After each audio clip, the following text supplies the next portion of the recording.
नमस्कार दोस्तों। आज सुनेंगे कहानी एक ही रिश्ता।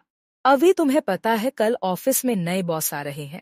यही बात तुम मुझे सुबह से 4 बार बता चुकी हो सृजा। फिर भी तुमने एक बार भी मेरी बात पर कोई उत्सुकता नहीं दिखाई। कल उनका ऑफिस में पहले दिन है। जरा ढंग से बन संवर कर आना। पहला इम्प्रेशन आखिरी इम्प्रेशन होता है। उसकी बात सुन अभी चुप रही। उसे पता था कि वह पलटकर कुछ नहीं बोलेगी। फिर भी अपनी बात कहकर सृजा ने मन हल्का कर लिया। तुम इतनी सुंदर हो, अपने आप को संवार कर क्यों नहीं रखती हो? तुम सब जानती हो, फिर भी ऐसी बात पूछ रही हो। समय के साथ सब कुछ खत्म नहीं हो जाता। अभी जो पीछे रह जाते हैं उन्हें तो दुनिया से कदम मिलाकर चलने के लिए अपने आप को बदलना ही पड़ता है। बस अब चुप हो जा, ज्यादा उपदेश मत दे।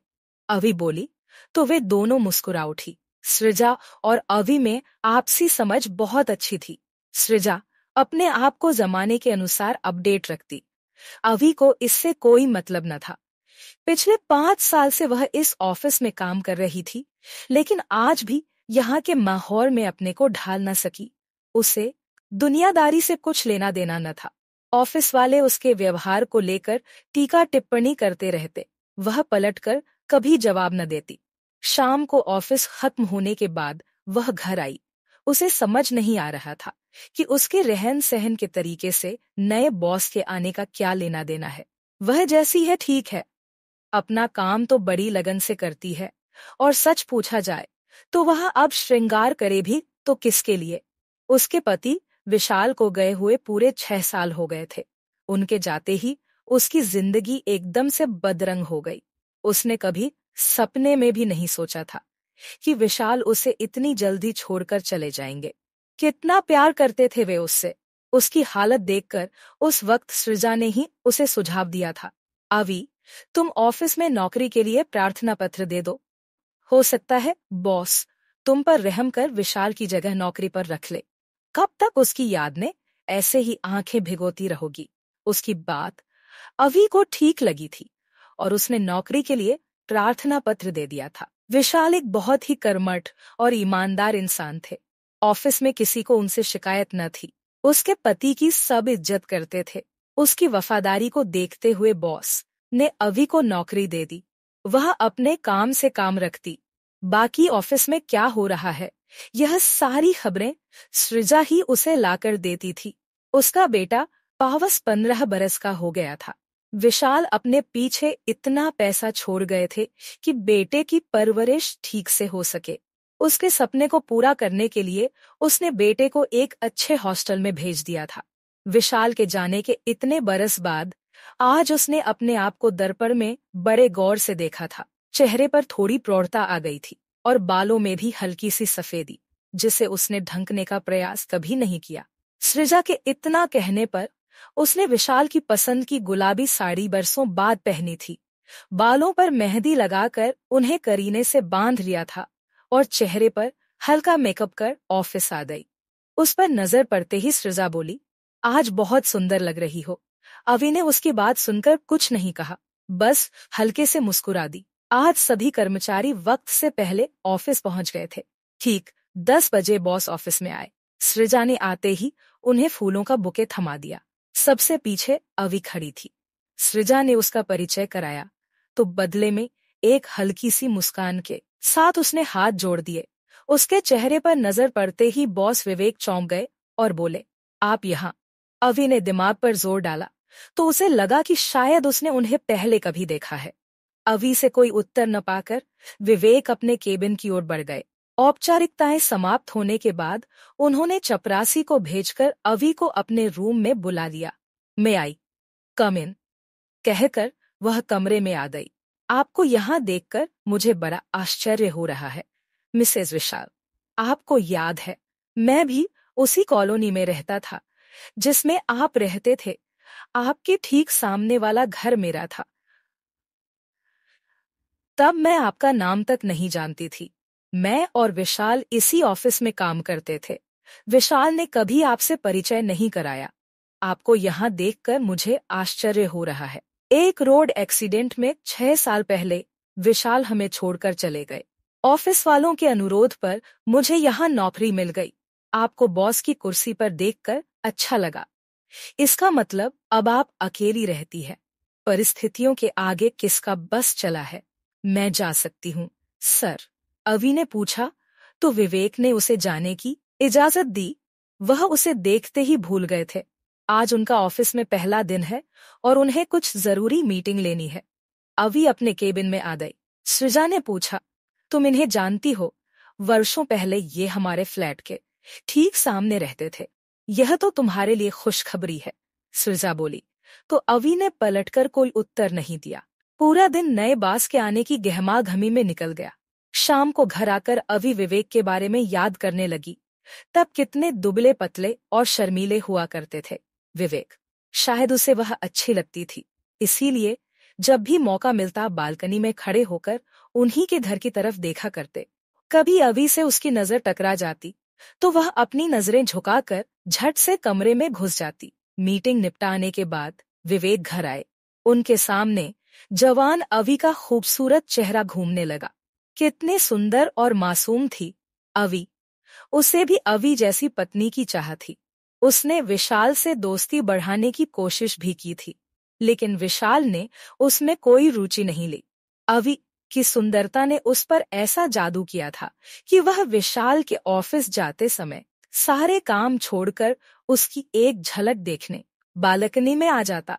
अवि इस बात से अनजान न थी। पड़ोस में रहते राह चलते कभी अवि से उसकी आंखें चार हो जाती तो अवि हल्की सी मुस्कान देकर आगे बढ़ जाती। अवि ने कभी उससे बात करने की कोशिश नहीं की। यहाँ से ट्रांसफर होने के बाद विवेक बेंगलुरु चले गए। काम के प्रति समर्पण की बदौलत वे लगातार तरक्की की सीढ़ियां चढ़ रहे थे। कुछ समय बाद साथ काम करने वाली निकिता से उनकी अच्छी पहचान हो गई। पहचान प्यार में बदली और फिर वे हमेशा के लिए एक दूजे के हो गए। विवेक अपनी शादीशुदा जिंदगी से खुश थे। पति पत्नी नौकरी करते हुए अपनी जिंदगी बड़ी सुकून से गुजार रहे थे।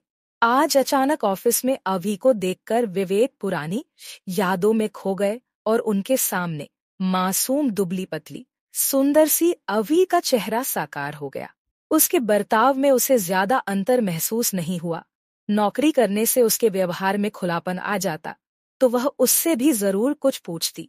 पुराने परिचय पर खुशी का इजहार करती, लेकिन उसने उसके बारे में कुछ भी नहीं पूछा और न ही अपनी पहचान को आगे बढ़ाने की कोशिश की। एक हफ्ते में सब कुछ सामान्य हो गया था। आते जाते जब उनकी नजरें टकरा जाती तो अवि बड़ी शालीनता से कुर्सी से खड़े हो हाथ जोड़ देती। विवेक कभी कभी अवि को अपने कमरे में बुला लेते। एक दिन मौका पाकर वे बोले, तुम यहाँ अकेली रहती हो, डर नहीं लगता? अब तो आदत हो गई है। शुरू में अजीब सा लगता था, वक्त सब कुछ सिखा देता है। मैंने भी वक्त के साथ समझौता कर लिया है। अपनी ओर से तुम कुछ नहीं कहोगी? विवेक ने पूछा तो अवि अचकचा गई। आपका परिवार यही रहता होगा। मेरी पत्नी निकिता इसी ऑफिस की रिंग रोड ब्रांच में जॉब करती है। मेरे 2 बच्चे हैं जो शहर के नामी स्कूल में पढ़ते हैं। कभी मौका लगे तो मैडम से जरूर मिला दीजिएगा। इससे आगे अवि ने कुछ भी पूछना ठीक नहीं समझा और चुपचाप आकर काम में व्यस्त हो गई। सृजा ने उसको छेड़ने के लिए पूछा, यार, तुझे बॉस अक्सर अपने केबिन में बुला लेते हैं। मुझे बिल्कुल अच्छा नहीं लगता कि कोई मुझे अनावश्यक बुलाए। तुम कितनी बेवकूफ हो। लोग तो ऐसे संबंधों के लिए तरसते हैं और तुम इसे नकार रही हो। मुझे किसी से बेवजह मिलना जुलना जरा भी अच्छा नहीं लगता। मुझे अपना काम ज्यादा पसंद है, अवि बोली और फिर से अपने काम में व्यस्त हो गई। बॉस को जब भी मौका मिलता वह किसी न किसी बहाने से अवि को अपने केबिन में बुला लेते। थोड़ी देर ऑफिस की बात करने के बाद वे उसकी व्यक्तिगत जिंदगी में झांकने की कोशिश करने लगते। अवि की उदासीनता को विवेक पचा नहीं पा रहे थे। वे चाहते अवि उससे खूब बातें करे। बरसों पुरानी जो कसक उसके दिल में रह गई थी वे उसे अब पूरा करना चाहते थे। अवि इसके लिए कोई अवसर ही नहीं दे रही थी। एक दिन विवेक बोले, अवि, तुम मुझे बहुत पहले से जानती हो। मुझे यहाँ आए काफी अरसा हो गया। ऑफिस में तो औपचारिक बातें होती हैं। एक दिन मैं तुम्हारे घर आकर तुमसे खुलकर पुरानी बातों को याद करना चाहता हूँ।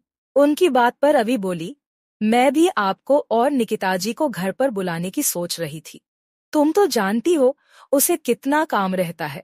शाम को बच्चों को भी समय देना होता है। हाँ, मैं जरूर तुम्हारे हाथ की एक कप चाय पीने आना चाहता हूँ। बरसों से दिल में इसकी तमन्ना थी। जी सर।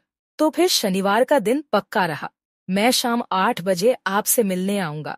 इतना कहकर विवेक ने एक मुस्कान बिखेरकर बात खत्म कर दी। अवी को समझ नहीं आ रहा था कि वह क्या करे। वह विवेक से जितना दूर जाने की कोशिश करती, वह किसी न किसी बहाने उसके नजदीक आने का प्रयास करते।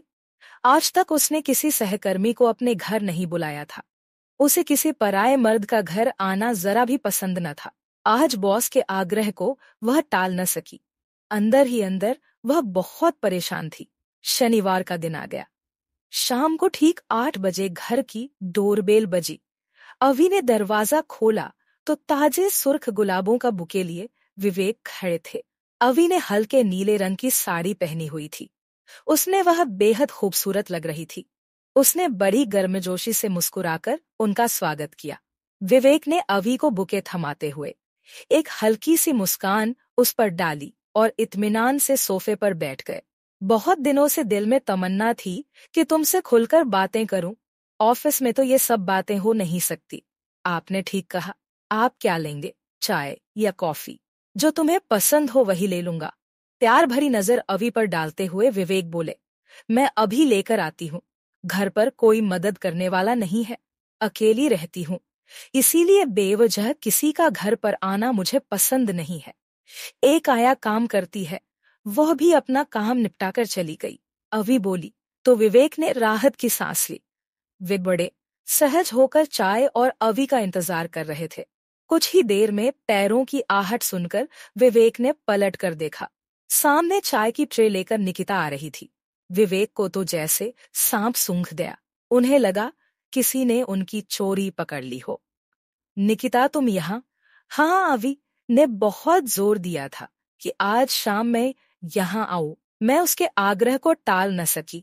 तुम अवी को कब से जानती हो? पिछले कुछ दिनों से, अवी ने बताया था। वर्षों पहले विशाल और तुम एक ही ऑफिस में काम करते थे और आज शाम आप यहाँ आने वाले हैं। मुझे पहले बता देती तो हम साथ ही आ जाते। अवी ने ऐसा करने से मना किया था। वह आपको सरप्राइज देना चाहती थी। उसने आपसे अनुरोध किया था कि पत्नी को साथ लेकर आइएगा। आपने उसे मना कर दिया था। वे तीनों बैठकर बड़ी देर तक बातें करते रहे। अवी ने खाना बाहर से ऑर्डर कर दिया था। सब ने साथ बैठकर खाना खाया। देर रात गए। दूसरे दिन ऑफिस आते ही विवेक ने सबसे पहले अवी को अपने केबिन में बुलाया। वह सिर झुकाए खड़ी थी। वह जानती थी आज उसे बॉस से बहुत खरी खोटी सुननी पड़ेगी, लेकिन ऐसा कुछ भी नहीं हुआ। वे बोले, सॉरी अवी, मुझे माफ कर दो। किस बात की? गलती तो मैंने की थी। तुमने कल मुझे फिसलने से बचा लिया। यह बात सच है, शादी से पहले तुम मुझे बहुत अच्छी लगती थी। मैं तुम्हें छुप छुप कर देखा करता था। यहाँ आकर जब पता चला कि तुम इसी ऑफिस में काम करती हो, तो मेरी वह दबी इच्छा फिर से सिर उठाने लगी। मैं तुमसे एकांत में मिलकर बहुत कुछ कहना चाहता था। मेरा अनुमान सही निकला। मैं नहीं चाहती थी कि मेरे कारण किसी की गृहस्थी में बेवजह तनाव हो और मैं अपनी ही नजरों में गिर जाऊं। आज तक मेरे घर में कभी कोई गैर मर्द नहीं आया। आप मेरे बॉस हैं, तभी मैं आपको आने से मना न कर सकी। आखिर में मुझे यह रास्ता ठीक लगा। सच में तुम्हारी तरह तुम्हारे विचार भी बहुत ऊंचे हैं। एक अनुरोध है, कहिए। आप इस बात का जिक्र किसी से न कीजिएगा और इसे यहीं खत्म कर दीजिएगा। आपके मेरे बीच में एक ही रिश्ता होना चाहिए। आप मेरे बॉस हैं और मैं आपके ऑफिस की एक साधारण कर्मचारी।